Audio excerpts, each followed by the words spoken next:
Assalamualaikum warahmatullahi wabarakatuh.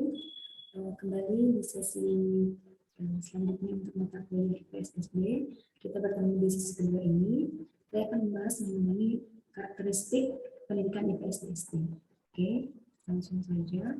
Berkaitan dengan karakteristik pendidikan IPS-SD, bahwa pendidikan IPS-SD memiliki karakteristik berbeda antara pendidikan menengah dan perguruan tinggi. Begitu. Untuk karakteristik itu sendiri yaitu ada sekitar 5 poin mengenai bagaimana karakteristik kurikulum pendidikan IPS di SD.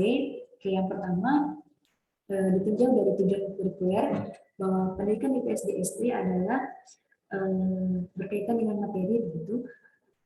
IPS pada hakikatnya adalah mempelajari atau menelaah interaksi antara individu dan masyarakat dengan lingkungan fisik dan sosial budaya. Materi IPS digali dari segala aspek kehidupan praktis sehari-hari di masyarakat. Oleh karena itu, pembelajaran IPS yang merupakan masyarakat dari sumber dan objek merupakan suatu bidang ilmu yang tidak berpijak pada kenyataan.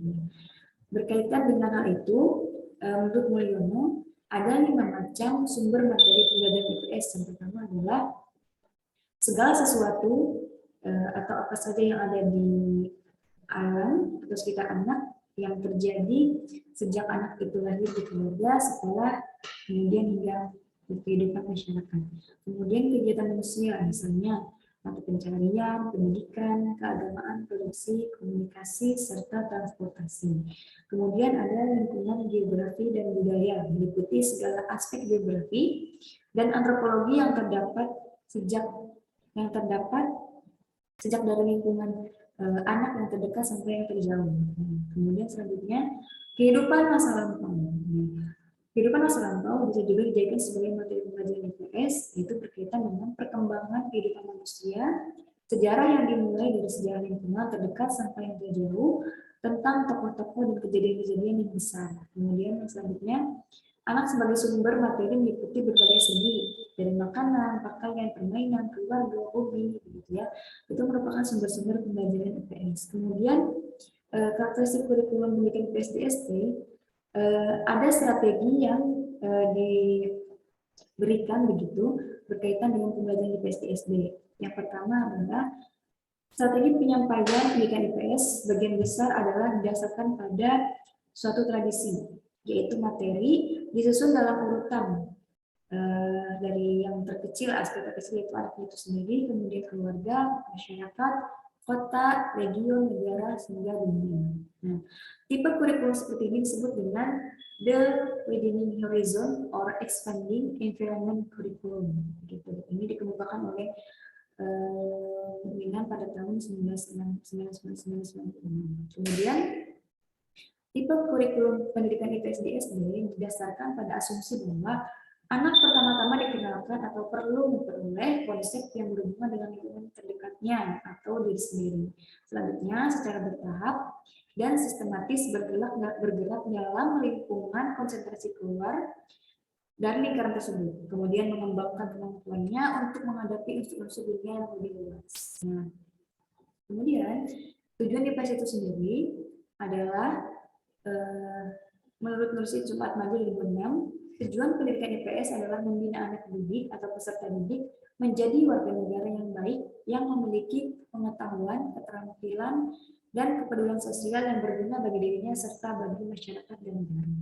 Sedangkan secara rinci, menurut Umar Hanali, merumuskan tujuan IPS berorientasi pada 3 laku para siswa, yaitu yang pertama, pengetahuan dan pemahaman, kemudian sikap hidup belajar, nilai-nilai sosial, dan sikap serta keterampilan peserta didik. Nah, kemudian untuk kurikulum IPS SD sendiri, kita melihat beberapa poin, yaitu berkaitan dengan kurikulum 1964, kurikulum 1968, kurikulum 1975, kurikulum 1986, kurikulum 1994, kurikulum 2006, serta kurikulum yang masih berlaku hingga sekarang itu kurikulum 2004 dan kurikulum yang berlaku sekarang kurikulum 2013, dan yang kurikulum terbaru yaitu kurikulum prototype begitu ya.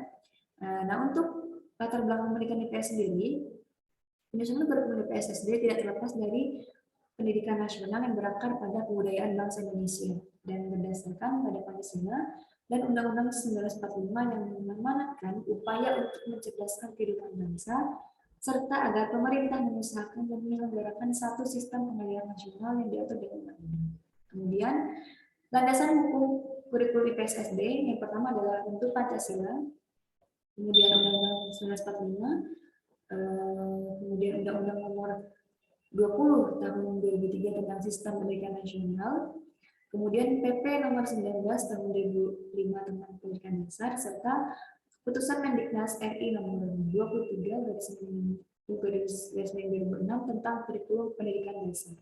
Kemudian ada beberapa istilah mengenai istilah pengetahuan sosial. Yang pertama ada social science dan social studies. Nah, social science adalah ilmuwan tentang kehidupan masyarakat atau kehidupan sosial. Sedangkan social studies adalah bidang pengetahuan, penelaah gejala dan masalah sosial di masyarakat yang ditinjau dari kehidupan sosial untuk mencari jalan keluar. Nah, kemudian berkaitan dengan persamaan ilmu sosial dengan IPS atau studi sosial, yaitu berkaitan dengan ruang lingkup. Yang pertama ada hal-hal yang berkenaan dengan manusia dan kehidupannya meliputi semua aspek kehidupan manusia sebagai anggota masyarakat. Kemudian dari objeknya mengkaji aspek-aspek kehidupan manusia. Kemudian perbedaannya itu sendiri antara ilmu sosial dengan social studies atau IPS adalah bahwa ilmu sosial yaitu semua bidang ilmu yang berkenaan dengan manusia dalam konteks sosialnya atau semua bidang ilmu yang mempelajari manusia sebagai anggota masyarakat. Kemudian kalau IPS, bahwa bidang studi yang mempelajari atau menelaah menganalisis gejala dan masalah sosial di masyarakat dengan meninjau dari berbagai aspek kehidupan secara terpadu. Untuk pendekatan pembelajaran sendiri, bahwa ilmu sosial menggunakan pendekatan disipliner, sedangkan IPS menggunakan pendekatan interdisipliner atau multidisipliner dan lintas sektor. Kemudian selanjutnya berkaitan dengan tujuan pendidikan IPS, yaitu membekali peserta didik dengan yang pertama pengetahuan sosial yang berguna dalam kehidupan yang kelak di masyarakat, kemudian kemampuan mengidentifikasi masalah atau menganalisis dan menyusun alternatif penyelesaian masalah yang terjadi dalam kehidupan masyarakat, kemudian kemampuan berkomunikasi dengan sesama warga masyarakat dan berbagai bidang keilmuan serta bidang keahlian, kemudian kesadaran bagaimana sikap mental positif dan keterampilan terhadap pemanfaatan lingkungan hidup yang menjadi bagian dari kehidupan, kemudian yang terakhir adalah kemampuan mengembangkan pengetahuan dan keilmuan IPS sesuai dengan perkembangan kehidupan masyarakat, ilmu pengetahuan dan teknologi. Demikian berkaitan dengan karakteristik pendidikan IPS di SD. Terima kasih. Wassalamualaikum warahmatullahi wabarakatuh.